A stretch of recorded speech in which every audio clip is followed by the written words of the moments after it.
Salut tout le monde, vous êtes avec Jonathan, heureux de vous retrouver pour cette FAQ numéro 7. Alors nous avons eu quelques difficultés à choisir les questions de la FAQ précédente car elles méritaient presque toutes une réponse en vidéo. Donc ce que nous allons faire, c'est que nous allons essayer d'en couvrir le maximum dans cet épisode. Alors n'hésitez pas évidemment à vous abonner à notre chaîne si ce n'est pas déjà fait. Nous postons environ 2 vidéos par semaine. Et j'avoue qu'on ne pourrait plus se passer de vous et de votre soutien, donc on réitère ici maintenant tout de suite un grand merci à tous nos abonnés. Alors n'oubliez pas non plus que nous avons toujours un accès de 3 mois à la bibliothèque standard de notre centre de ressources Filmstock à gagner à la fin de chacune de nos vidéos. Comment participer ? Très simple, il vous suffit de laisser un commentaire et de nous poser une question dans la section des commentaires de cette vidéo. Allez, assez de blabla, on passe aux questions.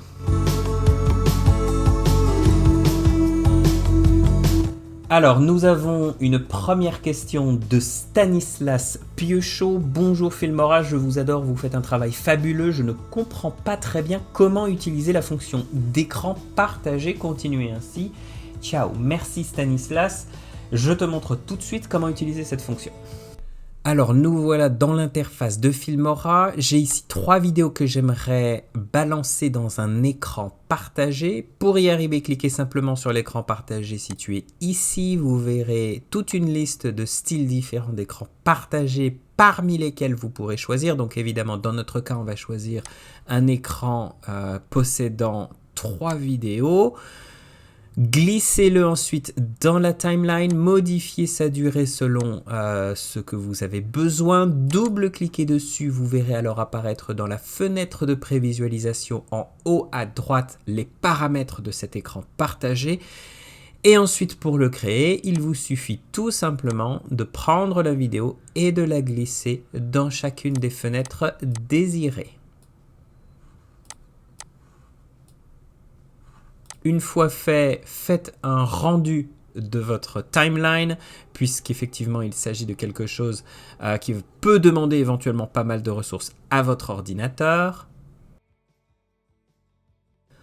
Une fois terminé, il ne vous reste plus qu'à jouer la scène. Et vous avez votre écran partagé. Bon, une deuxième question, une question de Jibzou. Bonjour Jonathan et toute l'équipe, j'aurais une question. Peut-on mettre une autotune ou modifier la voix, si vous préférez, sur nos voix off ou pas? Merci de votre réponse et prenez soin de vous. Alors, pour le moment, Jibzou, merci pour ta question déjà. Pour le moment, la seule chose que vous pouvez faire avec la voix, c'est soit la ralentir et donc obtenir une voix grave, soit l'accélérer pour obtenir une voix plus aiguë. Vous ne pourrez pas ajouter d'autotune. Pour l'instant, ce n'est pas encore dans Filmora, mais nous faisons remonter votre commentaire. Troisième question, une question de Cinéciste. Peut-on faire du ducking audio? Si oui, comment? Sinon, cette fonction sera-t-elle disponible? Alors, absolument, merci pour ta question. Il s'agit en fait d'une fonction qui est apparue dans la dernière version de Filmora 10. Je vous montre tout de suite comment l'appliquer. Alors, rendez-vous dans le logiciel, mais d'abord, pour décrire ce qu'est le ducking audio, rendez-vous sur Google qui nous donne comme définition qu'en fait, il s'agit du niveau sonore d'un signal audio qui est réduit par la présence d'un autre signal. Donc, en clair, c'est très pratique lorsque vous faites des commentaires par-dessus une vidéo où il y a déjà du son, de manière à ce qu'on puisse entendre votre voix. Alors, côté pratique, je vous montre ça directement. Ici, vous avez 2 vidéos, en tout cas une vidéo de boxeur avec une musique qui est relativement forte. Ici, j'ai enregistré ma voix pour présenter les boxeurs et si nous n'appliquons pas le ducking audio, voilà ce qui se passe. Alors, nous voilà ici avec notre premier boxeur qui a beaucoup de barbe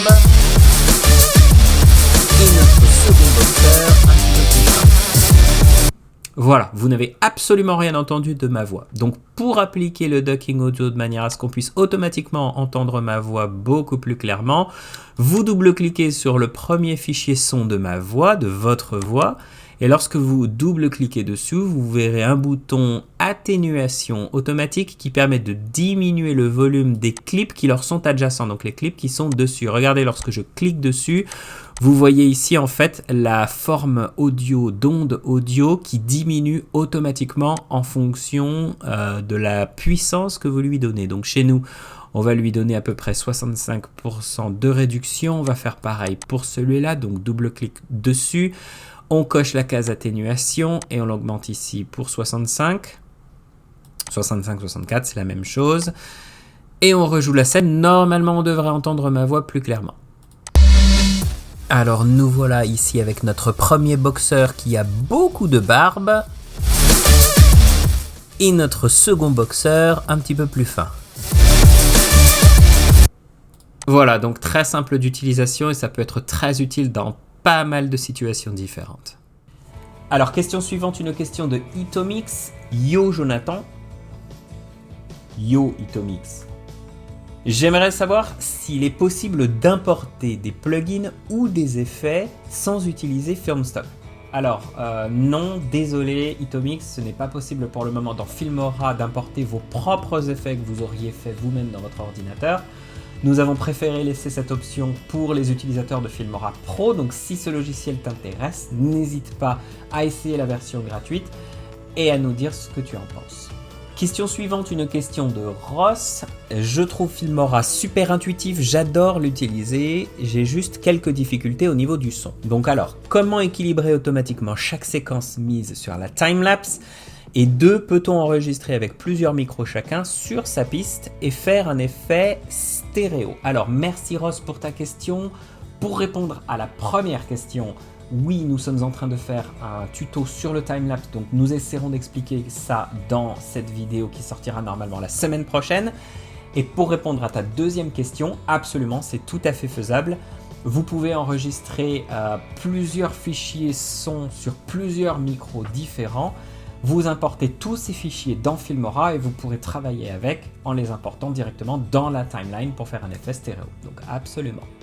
Alors on se trouve déjà à la question numéro 6, une question de comment peindre à l'huile. Bonjour, merci pour la vidéo. Pour la voix, vous l'enregistrez sur Filmora ou d'abord sur un autre logiciel?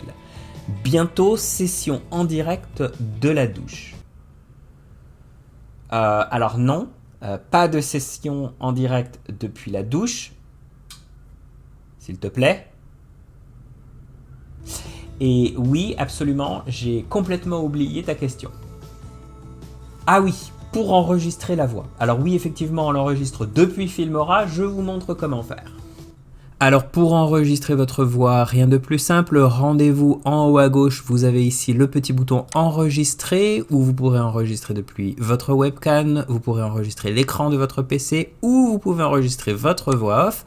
Si vous cliquez dessus, vous aurez accès ici à cette petite fenêtre qui vous permettra de choisir le périphérique, donc le microphone à partir duquel vous souhaitez enregistrer. L'entrée audio évidemment disponible, vous pouvez mettre en sourdine votre projet au moment de l'enregistrement, très pratique, et vous appuyez sur le gros bouton rouge. Question suivante, une question de King Julien. Alors, sympa encore une fois ce petit FAQ, merci King Julien.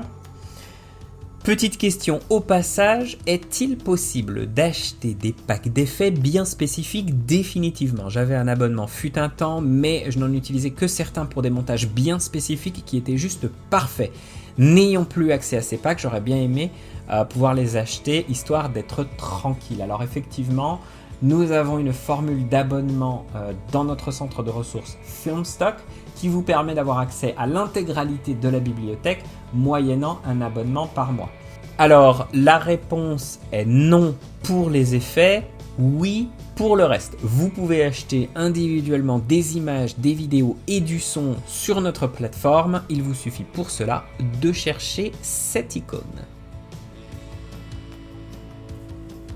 Alors la question suivante est une question de Adam Hoff qui nous a posé une question très intéressante. Au lieu d'utiliser l'écran vert, peut-on utiliser un écran bleu? Alors c'est vrai ça, pourquoi parle-t-on toujours d'écran vert par-ci, d'écran vert par-là? Pourquoi le vert? Eh bien Tout simplement parce que le logiciel analyse la vidéo et arrive à enlever cette couleur spécifique. Key out en anglais. Le vert, c'est la couleur qui n'existe pas sur nous. Notre peau, nos cheveux, rien n'est naturellement vert sur nous. À part les yeux de certains évidemment, mais bon, ça n'engage que eux.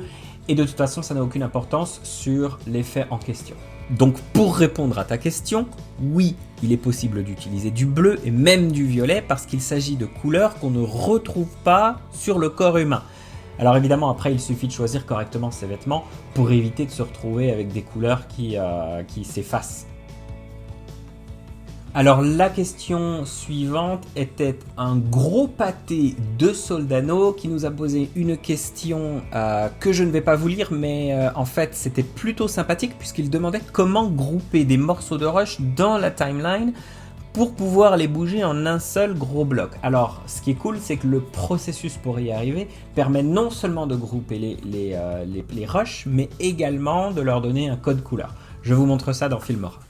Alors pour répondre à cette question, j'ai pris un projet avec un peu plus de fichiers à l'intérieur. Il s'agit en fait du projet de la FAQ du mois précédent. Dans un premier temps, il faut en fait pouvoir sélectionner des fichiers individuellement. Pour y arriver, maintenez la touche CTRL de votre clavier enfoncé et sélectionnez les fichiers que vous souhaitez grouper ensemble. Très simplement comme ça. En maintenant la touche CTRL enfoncée, en fait, vous verrez que les fichiers sur lesquels vous cliquez restent sélectionnés. Faites un clic avec le bouton droit de votre souris dessus et cliquez sur Grouper ou CTRL-G. Tous vos clips seront groupés. Vous pouvez changer le code couleur en faisant de même un clic avec le bouton droit de la souris dessus et en sélectionnant l'une des couleurs choisi par Filmora. Ici, je choisis le jaune et vous verrez en fait que vous pourrez déplacer et modifier tout le groupe d'un seul coup, très simplement, une fois qu'ils sont groupés. Allez, c'est bon pour les questions. Aujourd'hui, on passe à notre tirage au sort qui permettra à l'un d'entre vous qui a commenté sur notre vidéo FAQ du mois dernier de gagner une licence de 3 mois à la bibliothèque standard de notre centre de ressources Filmstock. Je sais que vous attendez tous ça. Je vous laisse avec la roue. Moi, je vous dis au mois prochain pour la prochaine FAQ. N'oubliez pas de poser vos questions en commentaire.